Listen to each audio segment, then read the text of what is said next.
이번 시간에 원격 수업 통해서 서브랑 서브 규칙에 대해서 배워봤어요. 오늘은 본격적으로 수행평가 기준에 대해서 알려드릴 거예요. 그렇죠? 네. 그 전에 숙제를 내줬었습니다. 숙제, 과제 검사, 풀이를 먼저 좀 하고 진행하도록 할게요. 선생님이 제시한 과제에 대한 답은 다음과 같습니다. 하나씩 보도록 할게요. 먼저 1번. 자, 서버와 리시버는 양편 서비스 코트 안에 대각선으로 서야 한다 입니다. 옆에 있는 그림에서 보면은 A가 서버가 되고 그리고 리시버는 D가 되겠죠. 이때 A가 조금 서브를 좀 길게 넣었어. 그래서 C가 D에 있는 자리로 와서 받으면은 실점하는 겁니다. 그래서 항상 대각선에 있는 지정된 사람이 받아야 한다. 다음으로 2번. 이게 이제 바뀐 규칙이에요. 살펴보면 서버가 라켓으로 셔틀을 치는 순간 셔틀 전체가 코트 바닥으로부터 1.15m 아래에 위치해야 한다. 이것도 옆에 그림을 통해서 보면은 셔틀 전체라고 했으니까 가장 위쪽을 기준으로 잡고 코트 바닥으로부터 1.15가 넘으면 안 되는 겁니다. 그러니까 1.15보다 아래에 셔틀콕을 위치한 상태에서 서브를 넣어야 된다 이 말이에요. 자, 처음 영상 보시면 선생님이 이렇게 이 자세로 안 하고 막 들고 스매시를 때리죠. 그러는 것을 방지하기 위해서 만든 규칙이다 라고 생각을 하면 됩니다. 3번. 서버가 포인트를 얻지 못했거나 자, 점수가 짝수인 경우에서는 오른쪽에서 그리고 점수가 홀수인 경우에는 왼쪽에서 서비스를 넣어야 합니다. 오른쪽 그림에서 보면은 A가 왼쪽에 있죠. 그러면은 지금 이제 A, B의 점수가 홀수다라고 예측을 할 수 있겠죠. 자, 마지막으로 리시버 쪽의 선수는 해당 선수 쪽이 서비스를 하여 점수를 얻기 전까지는 서로 코트의 위치를 바꾸지 않는다. 좀 헷갈릴 수도 있는데 간단히 이해하기 쉽게 설명을 하면은 자, A가 서브를 넣었어요. 그리고 D가 받겠죠. 대각선에 있는 선수가. 근데 이 CD 팀이 계속 점수를 못 나는 거야. 그럴 때 그냥 본인의 자리에서 서브를 받으면 된다라는 말입니다. 자, 만약에 A가 점수를 또 냈어. 연속 득점을 했죠. 그럼 점수가 하나가 올라가서 뭐 홀수에서 짝수로 바뀔 거 아니야. A, B 팀의 점수가. 그럴 경우에는 이제 A가 B와 자리를 바꿔서 넣는 겁니다. 진 팀의 C와 D는 그대로 본인의 자리에 있고. 이해됐어요?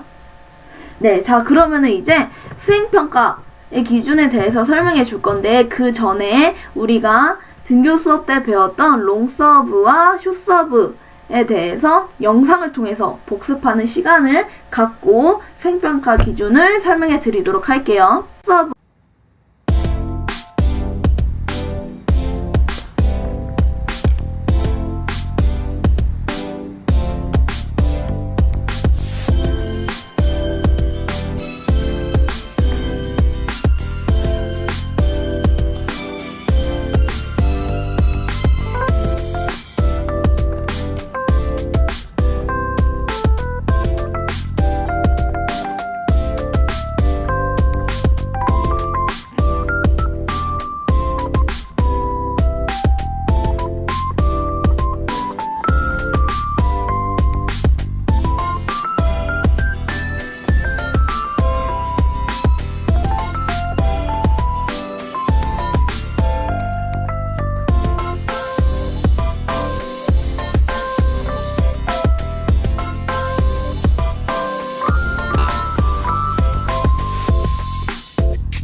숏서브랑 롱서브 복습 잘 하고 오셨나요? 자, 이번에는 본격적으로 수행평가 기준에 대해서 설명을 해드릴 거예요. 먼저 단식과 복식에 따라서 서비스 위치가 달라집니다. 단식 같은 경우에는 옆으로는 짧게 그리고 뒤로는 길게, 복식은 옆으로가 길게 뒤로는 짧게입니다. 이거를 왜 알려주느냐? 보통 단식, 그러니까 1대1 경기에서는 롱서브를 많이 넣고, 그리고 복식, 2대2 경기에서는 숏서브를 많이 넣습니다. 그래서 우리 수행평가도 이거와 똑같이 적용을 할 거예요. 자, 보이시죠? 먼저 단식 코트 기준으로 롱서브 점수 100점을 매겼습니다. 그래서 앞에 떨어질 경우에는 1점, 중간에는 2점, 그리고 끝에 떨어져야 3점입니다. 반대로 숏서브 같은 경우에는 우리가 가까이 떨어뜨리는 게 목표이기 때문에 앞쪽에 떨어져야 3점, 그리고 2점, 1점 이런 식으로 점수가 나갑니다. 몇 번을 하느냐? 자, 단식, 롱서브, 복식, 숏서브 각각 6회씩 실시를 할 거예요. 6번 중에서 점수는 합산을 하여서 총점이 몇 점이냐에 따라서 우리가 A, B, C, D, E, F까지 점수가 나가게 됩니다.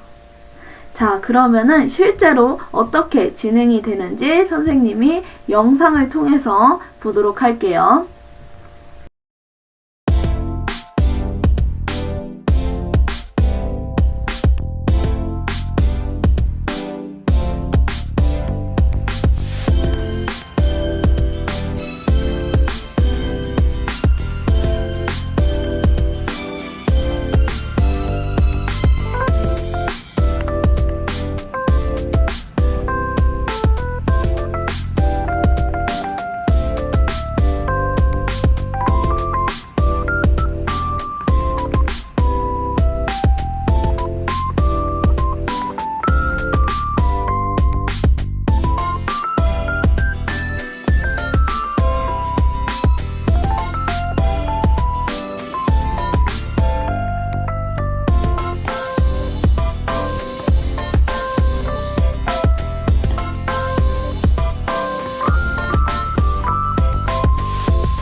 수행평가 방법이랑 기준에 대해서 잘 보고 오셨나요?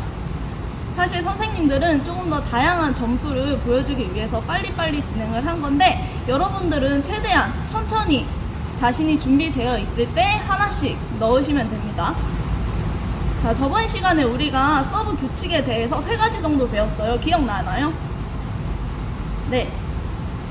대각선으로 선다. 그리고 점수가 홀수일 때랑 짝수일 때에 따라서 서는 위치가 달라지는 거. 그리고 이번에 바뀐 규정. 셔틀을 치는 순간 셔틀이 바닥에서 1.15m보다 아래에 위치해야 한다. 이 3가지가 있었죠.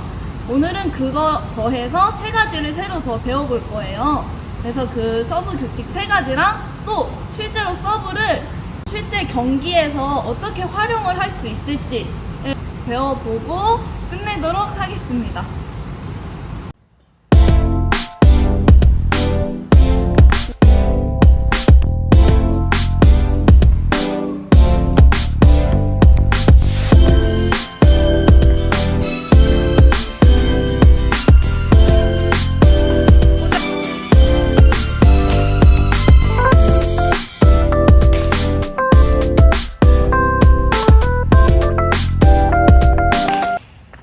자, 오늘 학습 잘 하셨나요?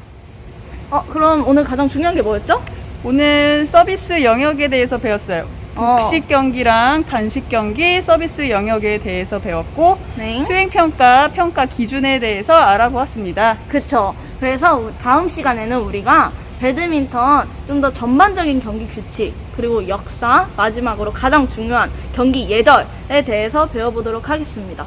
위두랑에 과제 오늘도 올려놓을 거예요. 꼭 과제 확인하시고 다들 열심히 학습하시길 바랄게요. 안녕. 화이팅!